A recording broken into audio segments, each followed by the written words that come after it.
Next topic is superposition.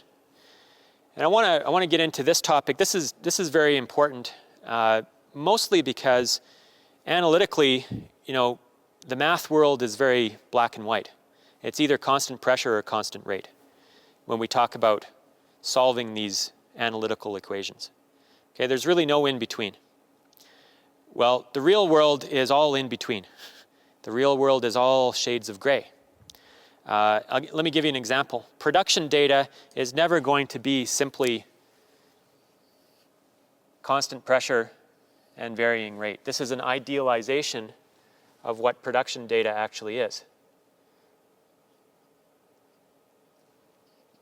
Okay, so we idealize it this way, and we say, well, hypothetically, we're going to say it occurs this way and solve the problem accordingly. But in reality, real production data doesn't do that. In fact, real production data may look like this. Okay, so we've got, in fact, rates and pressures are going to move up and down all over the place. At the very least, maybe we could assume a smooth rate and pressure profile.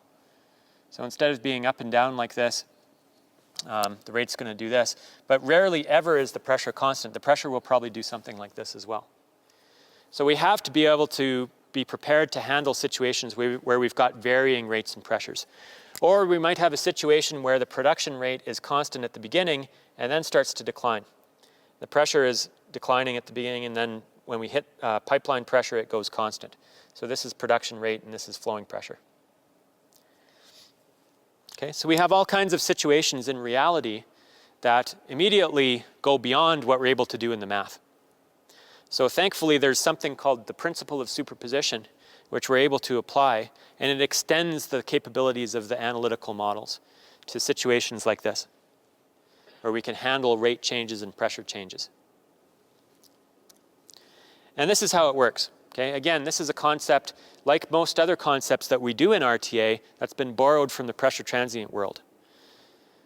The principle of superposition states that we can take a simple solution such as constant rate and basically add lots of them together to build a more complex solution, okay? Such as a solution with lots of changing rates and pressures.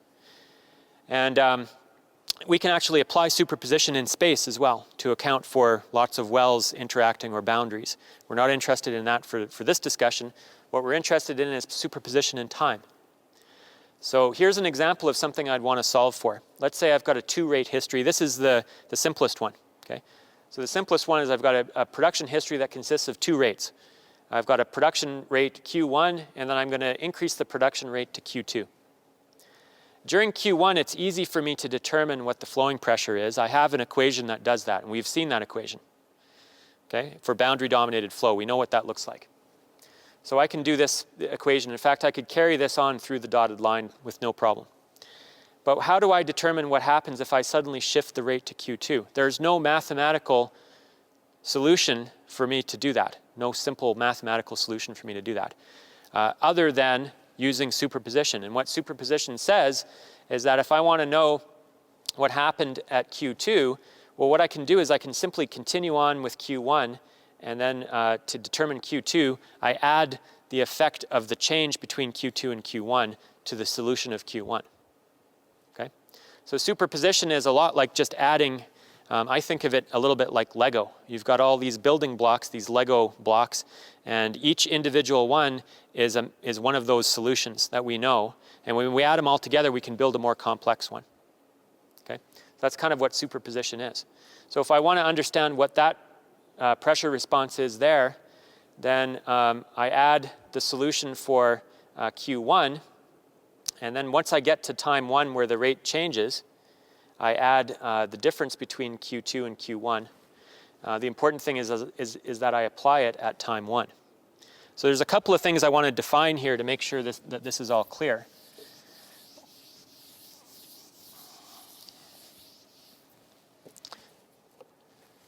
One of those things is what we call the unit step function f of t. The unit step function is the same as the pressure response, so it's the flowing pressure as a function of time, but with Q equal to 1. Okay? So it's a constant rate pressure response when the flow rate is equal to 1. So that's what F of t is. So if I want to know, for example, if I want to know what the pressure is going to be, the pressure is going to be the flow rate multiplied by F of t. So the flow rate is sort of like a scaling factor to this unit step function, F of t. If I apply F of t, if I want F of t to be applied at a certain point in time, then I'm going to apply it at t naught, F of t minus t naught. So this F of t will not be applied until time reaches t naught, and then it'll be F at time 0. So that's exactly what we're doing here. Okay? So what this says is that I have a pressure response that's equal to the pressure response for Q1 from t until T1. And then once I get past T1, I'm still going to have the Q1, but I'm going to add the unit step response scaled by Q2 minus Q1. And the reason why this works is because if you just took the F of t's out, the Q1s would cancel out and you'd be left with Q2, which is what we want. We want the production response for Q2. Okay? So that's why superposition works. What we can do in a 2-rate history, it looks like this. If we have an n-rate history, we just add as many of these things as there are available. As you can imagine, 2-rate history is fairly straightforward. But if I've got 365 days of production history, I would have to add 365 different unit step functions scaled by different rate changes at different times. It becomes a fairly labor-intensive thing to do. So superposition is fairly resource-intensive. It's something that you wouldn't want to have to calculate by hand. When we have computers, it's a little bit easier. We can add all of these things together and come up with this n-rate history pretty easily. All right, I want to talk a little bit about superposition versus desuperposition. What I've just talked about is superposition. This is a little bit like the forward modeling problem that I spoke about before. Forward modeling meaning that we have a set of parameters and we're going to generate a pressure history or a rate history.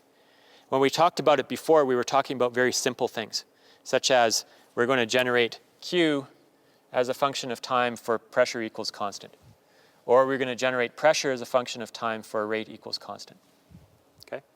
What we're going to do now, though, is use superposition. And what superposition does is it allows us to generate much more complex rate and pressure histories with changing rates and changing pressures. So the way we do that is we start with the simple. The simple is the unit step response, and the math will give you that. The math gives me the unit step response. The unit step response for pseudo-steady state, remember, is pi minus pwf over q equals m pseudo-steady state t plus b pseudo-steady state. Right? That's the unit step response because I've normalized it by q. So this thing right here is the unit step response. There'd be another one for transient flow, transient radial flow. There's as many different ones of these as there are different sorts of reservoirs. Really, this is only part of it because this is the boundary dominated flow part. You'd have to piecewise connect it to the transient part of it as well. So we start with the unit step response. We've got a type curve and superposition time. Okay, we'll leave those two alone right now. Start with this unit step response. That's this guy right here. Using superposition, we can generate a complex solution. So when would we want to do that? Well, one of the things that we might want to use that for is to history match, right? So we've got some data, and we can use superposition basically to construct the data using this unit step response and then match the data. But for the purposes of analysis, that's really not what we want to do. So for the purpose of analysis, again, it's solving the inverse problem or solving the reverse problem. What we're actually going to do is what's called desuperposition, okay? Which, as you might guess, is much more difficult to do, okay? The forward problem is unique and fairly straightforward and easy in the sense that I already know what this is, and I'm going to add up all the building blocks together and build something that's complex. Determining what the unit step response is from this jumbled up complex history, that's more difficult. And unfortunately, that's what we're trying to do. So it's a little more challenging. So what you're given in reality is this thing. You're given this complex thing that's built out of Lego. And your job is to figure out what one of those pieces looks like, to figure out what the simple type curve looks like. Okay, so that's desuperposition. So both of those processes, the forward process and the reverse process, are used in RTA software. They're both used in there in different places. The superposition forward process is used in the modeling, in the history matching, to generate a history match of rates and pressures. The desuperposition is used in the type curve matching. Okay? And desuperposition, another term for that is superposition time. So what we do in desuperposition is we build the desuperposition into this time function, which is called superposition time. And what it does effectively is it converts a multiple rate history into equivalent single rate, right? In other words, deconstructs this complex rate history into its building blocks, which is the unit step function that we're looking for. And it can be shown using the equation that we generated for superposition, that we can generate this superposition time function, and we can get there. I won't go into all the details, but the process for generating the superposition for the pseudo-steady state case, that's the easiest one to do, and it's still not that easy to do. So we've got several lines of things here. To do this for transient is a little more involved. This is for the pseudo-steady state case.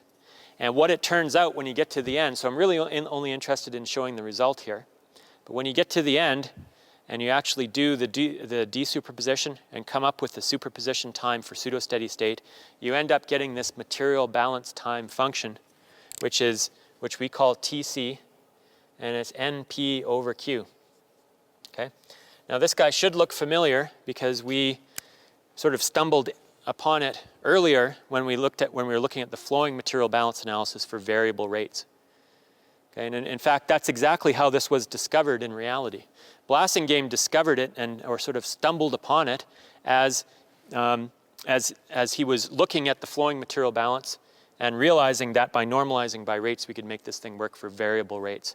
And then realized afterwards that, oh, wait a sec, this is actually a superposition function that we ended up with. Okay? So it ends up doing all the math and following through. Superposition time for boundary-dominated flow is cumulative production divided by rate, or material balance time. We can generate a similar function if we started with an f of t of using a transient equation. And you wouldn't end up with NP over Q. You'd end up with something else, okay? Something more complex. So it really depends on which f of t you start with.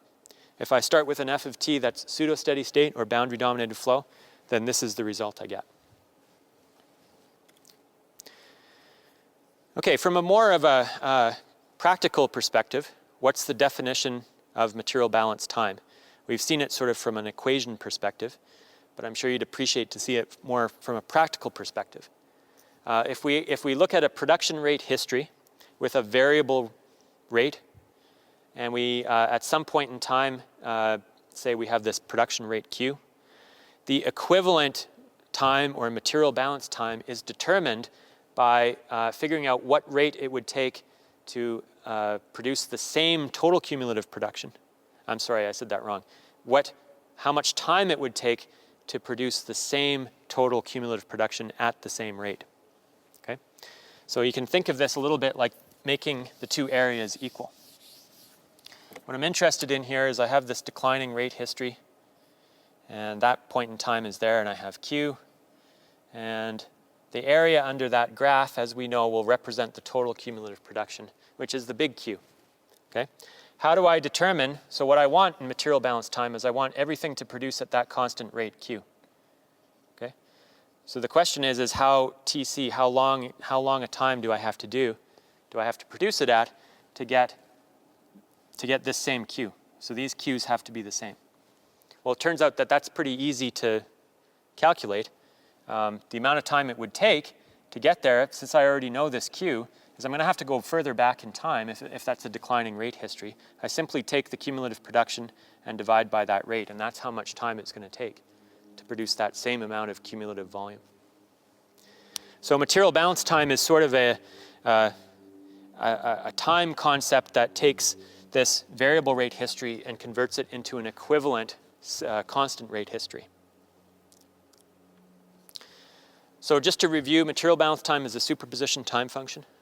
It converts variable rate data into an equivalent constant rate solution. It's rigorous for boundary-dominated flow. That's important.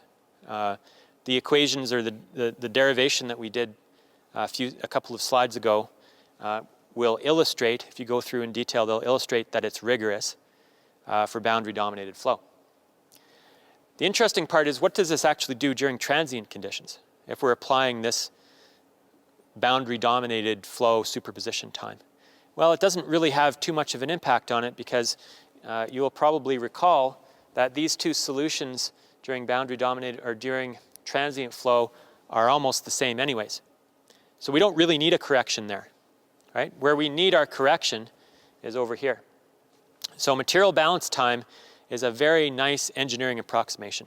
It works very well as a practical interpretation method. And therefore, we use it on all of the production plots, type curve plots that we generate in RTA. So material balance time is used everywhere as a superposition function. For exactly the reason that we have this big spread between constant pressure and constant rate, when we use material balance time, what ends up happening is these things all end up fitting on the same type curve. There's a tremendous amount of value in that, okay? Because what it means is that I don't have to choose, I don't have to decide ahead of time, well, what sort of operating conditions does this well have? Is it closer to constant pressure or closer to constant rate? And then go and choose the appropriate type curve to match it on. By using material balance time in my formulation, I can always match everything to the constant rate type curve. And therefore, what it does is it decouples the operating conditions from the reservoir problem. I don't need to worry about looking at the operating conditions and trying to understand how this well was operated. I know it'll be handled correctly, because material balance time will handle it correctly. So this type curve now is only the constant rate. The constant pressure has been removed. We don't need it anymore, because we're going to match everything to constant rate. So the question you're going to ask is, you're going to say, well, what about if I have a well that's producing at constant pressure? Well, if it's producing at constant pressure, its production response will look like this. But if I plot it versus material balance time, it will match on the constant rate solution. And we can prove that analytically that that happens. So we take all the data, plot it versus material balance time, and we end up with a consistent way of analyzing all the data.